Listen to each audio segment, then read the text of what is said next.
Balochistan. So ఈ పేరు ఈ మధ్య మనం చాలా వింటున్నాం.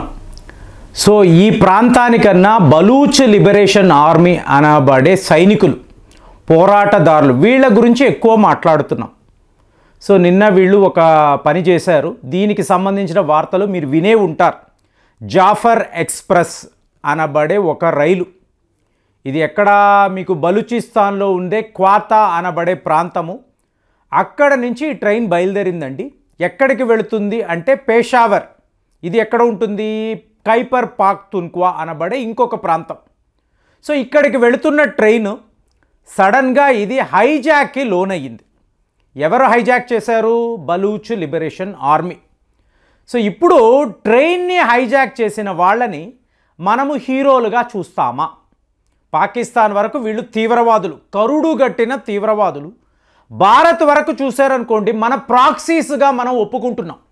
అంటే బలూచ్ లిబరేషన్ ఆర్మీకి సంబంధించిన నాయకులు ఢిల్లీ దాకా వచ్చి ఇక్కడ అజిత్ దోవెల్ గారిని కలిసేసి వెళుతూ ఉంటారు. ఇవాళ ఇది ఓపెన్గా మీరు ఒక సిఐఏ అనండి, కేజీబీ, మోజాద్, రా, వీళ్ళు ఎవరిని అడిగినా కూడా ఓపెన్గా మనం మాట్లాడుతున్నాం. అవునండి, బలూచ్ లిబరేషన్ ఆర్మీకి మేము సపోర్ట్గా ఉన్నాము. అంటే అజిత్ దోవెల్ గారి ప్లాన్లో వీళ్ళు చాలా చాలా ముఖ్యం. మరి ఇప్పుడు వీళ్ళు ఒక ట్రైన్ని హైజాక్ చేశారు కదా, మరి వీళ్ళు మంచి వాళ్ళు కాదు కదా. ఎందుకంటే మీకు ఒక రైలు అన్నారనుకోండి, లోపల ప్యాసింజర్స్ కదా ఉంటారు. ప్యాసింజర్స్ని మీరు హాస్టేజెస్గా వాళ్ళను మీరు పట్టుకొని ఏం సాధిస్తారు? మంచి వాళ్ళు ఎవరు ఈ పనులు చెయ్యరు కదా. అంటే ఈ వీడియోలో సారాంశం ఇదేనండి. మీకు ఎంత గొప్పగా ఉందంటే, వీళ్ళు ఒక ట్రైన్ని హైజాక్ చేశారు. లోపల 400 మంది ఉన్నారు. ఈ 400 మందిని కూడా వీళ్ళు హాస్టేజెస్గా తీసుకున్నారా? మా డిమాండ్స్ ఇది. దీనిని పాకిస్తాన్ ఆర్మీ, చూడండి ఇక్కడ పాకిస్తాన్ ప్రభుత్వము కాదండి, ఇది ఒక డమ్మీ ప్రభుత్వం. పాకిస్తాన్లో ఈ షాబాజ్ షరీఫ్ అనేవాడు ఒక డమ్మీ ఫెలో. మరి ఎవరండి పాకిస్తాన్ని పాలిస్తారు అంటే పాకిస్తాన్ ఆర్మీ.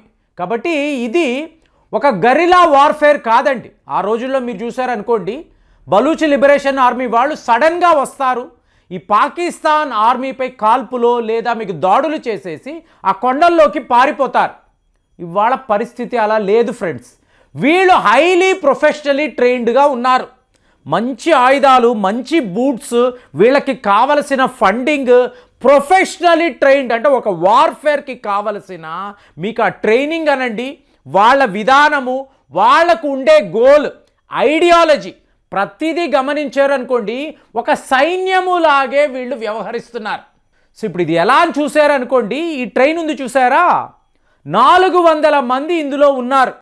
ఫస్ట్ వీళ్ళు ఏం చేశారు? మేము ఈ ట్రైన్ని హైజాక్ చేసామండి. లోపల 400 మంది ఉన్నారు. సో వీళ్ళలో మహిళలు ఉన్నారు, విద్యార్థులు ఉన్నారు, పిల్లలు ఉన్నారు. సో ఇప్పుడు మేము ఏం చేయబోతున్నామో చూడండి. ముందు ఈ మహిళలనంతా విడిచిపెడతాం, మీరందరూ వెళ్ళిపోండి. చూడండి ఎలా ఉందో. హైజాక్ చేశాము, కరుడు కట్టిన తీవ్రవాదులు ఏం చేస్తారు ఫ్రెండ్స్? ఇప్పుడు ముంబై దాడులు అని మాట్లాడాం. వాడేమన్నాడు? మీరు చూసింది ట్రైలర్ మాత్రమే, అసలు సినిమా చూడబోతున్నారు అన్నాడు. ఇవాళ పాకిస్తాన్కి మనం అసలు సినిమా చూపిస్తున్నాం కదా.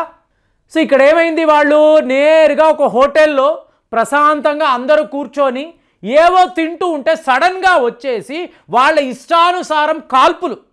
కామన్ మ్యాన్, ఆయుధాలు లేని వాళ్ళ మీద ఏదో వీళ్ళు చాలా గొప్ప వీరులు అన్నట్టు కాల్పులు జరిపారు. ఇప్పుడు మొన్న ఇజ్రాయెల్లో జరిగింది. హమాస్ తీవ్రవాదులు ఏంటి, ఒక మ్యూజిక్ కాన్సర్ట్లో ఉన్న వాళ్ళ మీద దాడులు. యుద్ధము కదండి నువ్వు చెయ్యాలి, శత్రువు వద్ద కూడా ఆయుధాలు ఉండాలి. దానినే పోరాటం అంటారు, దాన్నే వార్ఫేర్ అంటారు. అలాంటిది ఇన్నోసెంట్ పీపుల్, వాళ్ళ చేతిలో ఏమీ లేదు, వాళ్ళు ఏదో వాళ్ళ టైంని స్పెండ్ చేసుకోవాలని చెప్పి వస్తే, తాజ్ హోటల్కి వస్తే, ఎక్కడ నుంచో వచ్చి టూరిస్టులుగా వస్తే వాళ్ళ మీద నువ్వు కాల్పులు జరిపి ఏదో పెద్ద యుద్ధము చేసినట్టు చెప్పుకున్నాడు. మరి ఇవాళ ఇదే బలూచ్ లిబరేషన్ ఆర్మీ, భారత్ యొక్క ప్రాక్సీ. అక్కడ ఒక ట్రైన్లో మీకు 400 మంది ఉన్నారు అంటే మీకు 300 మందిని వాళ్ళు వెళ్ళిపోమన్నారండి. చూడండి ఎంత గొప్ప విషయమో. దీనినే హై ప్రొఫైల్ అటాక్ అంటారండి. ఒక విమానాన్ని హైజాక్ చేయడము, లేదా ఇలాగ ఒక ట్రైన్ని, మిలిటరీ క్యాంప్ని, మీకు ఒక head quarters, army head quarters మీద కామన్ మ్యాన్ మీద కాదండి, వాడి దగ్గర ఆయుధాలు ఉండవు, హీఈస్ నాట్ ట్రైన్డ్. వాడి మీద కాల్పులు జరిపి నువ్వు ఏం సాధిస్తావు? బలూచ్ లిబరేషన్ ఆర్మీ చేసే ప్రతి ఒక్క పనిని మీరు గమనించారనుకోండి, వాళ్ళు పాకిస్తాన్ ఆర్మీని టార్గెట్ చేస్తారు, వాళ్ళ క్యాంపులు, వాళ్ళ కాన్వాయ్. పదరా యుద్ధము చేద్దాం, ధైర్యం ఉంటే ఎదుర్కో. సో ఇవాళ ఈ 300 మంది అంటున్నాను చూసారా, మహిళలు, విద్యార్థులు, పిల్లలు వెళ్ళిపోండి. 100 మంది మిగిలేరండి. ఈ 100 మందిని ఒక్కళ్ళని కూడా మేము విడిచిపెట్టాము, మేము లేపుకుంటూ పోతాం. ఆల్రెడీ వీడియో మాట్లాడుతున్నప్పుడు దగ్గర 6 నుంచి 10 మంది ఆ ట్రైన్లోనే మరణించారు. బలూచ్ లిబరేషన్ ఆర్మీ వాళ్ళు వాళ్ళపై కాల్పులు జరిపారు. ఎవరండి వీళ్ళు? ఏమీ లేదు ఫ్రెండ్స్, ఈ పాకిస్తాన్ ఆర్మీలో ఉంటారు చూసారా, యాంటీ టెర్రరిజం స్క్వాడ్ అని అంటారు. ఈ ఆర్మీకి చెందిన వాళ్ళు బలూచ్ లిబరేషన్ ఆర్మీని టార్గెట్ చేస్తున్నారు అని చెప్పి ఒక వార్త. అంటే మాకు వ్యతిరేకంగా నువ్వు పోరాటం చేస్తున్నావా, యుద్ధము చేస్తున్నావా, పద ఈ ట్రైన్లో చూసుకుందాము. వాళ్ళే 100 మంది. అందులో ఆల్రెడీ 6 చనిపోయారు. అంటే మీకు న్యూస్ పేపర్స్లో, మీకు ఛానల్స్లో వచ్చే వార్తలు. ఇంకా కూడా చాలామంది చనిపోయినట్టుగా వార్తలు వస్తున్నాయి. వీళ్ళందరూ ఎవరు? పాకిస్తాన్ ఆర్మీ వాళ్ళు. అంటే తలచుకుంటే మీకు అక్కడ కామన్ మ్యాన్ మీద కూడా కాల్పులు జరపొచ్చు కదా, చెయ్యలేదు. ఇదేనండి వీరుల యొక్క అసలు లక్షణము ఇది. నువ్వు ఎవరితో సమఉచ్చి ఉండాలి, ఎవరితో పోరాటం చేయాలో, వాడి బలం ఏంటి, బలహీనత ఏంటి, వాడి వద్ద ఉండే ఆయుధాలు ఏంటి తెలుసుకొని నీ పోరాటము అనేది చెయ్యాలి. అంతే తప్ప మహిళలు, పిల్లలు అంటూ వాళ్ళ మీద కాల్పులు జరిపి మేము చాలా గొప్పవాళ్ళమని ఈ చీప్ పాకిస్తాన్ తీవ్రవాదులు ఏంటి, గోకుల్ చాట్లో చాట్ తినడానికి వచ్చిన వాళ్ళ మీద నువ్వు బాంబులు విసురుతున్నావు. లుంబిని పార్కులో ఆడుకోవడానికి వచ్చిన మహిళలు, పిల్లలు, అందులో ఎంతోమంది ముస్లింలు ఉన్నారు, కానీ నువ్వు పట్టించుకున్నావా?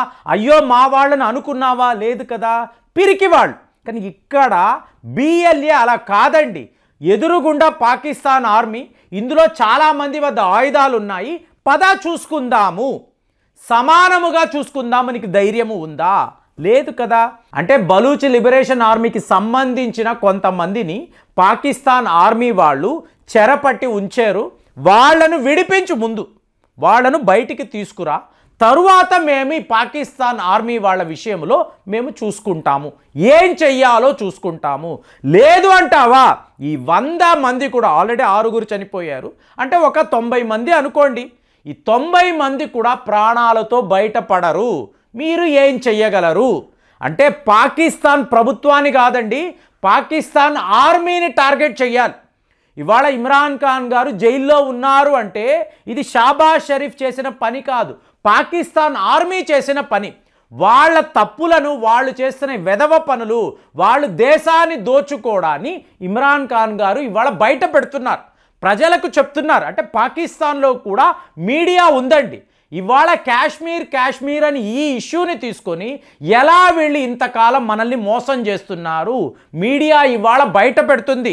ప్రజల్లారా జాగ్రత్తగా ఉండండి, వీళ్ళు కాదు మన పాలకులు, పాకిస్తాన్ ఆర్మీ అనబడే ద్రోహులు, వీళ్ళే మనల్ని పరిపాలిస్తున్నారు, మనల్ని తప్పుదోవ పట్టిస్తున్నారు.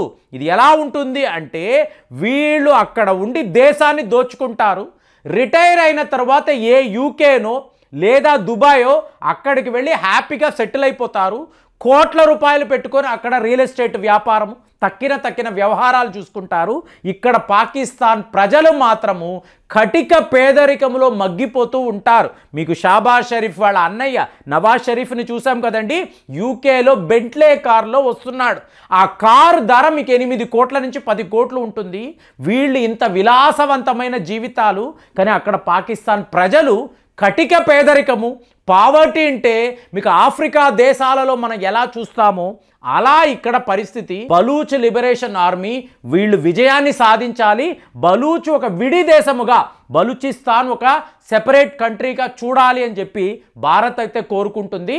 సరిహద్దుల్లో ఆఫ్ఘనిస్తాన్, ఇంకొక వైపు ఈరాన్, వీళ్ళందరూ సపోర్ట్ చేసి బలూచిస్తాన్ని కాపాడాలి అని చెప్పి ప్రతి ఒక్క భారతీయుడుగా కోరుకోవాలి, మనమైతే కోరుకోవాలి. ఇవాళ ఈ పోరాటంలో వీళ్ళు విజయం సాధిస్తారా? ఇదే మీకు $1 మిలియన్ క్వశ్చన్. ఇది జరుగుతుందని నేనైతే నమ్ముతున్నాను. మరి మీ ఆలోచనలు ఎలా ఉన్నాయి కామెంట్స్లో రాయండి. మళ్ళీ వచ్చే వీడియోలో కలుద్దాం. జై హింద్.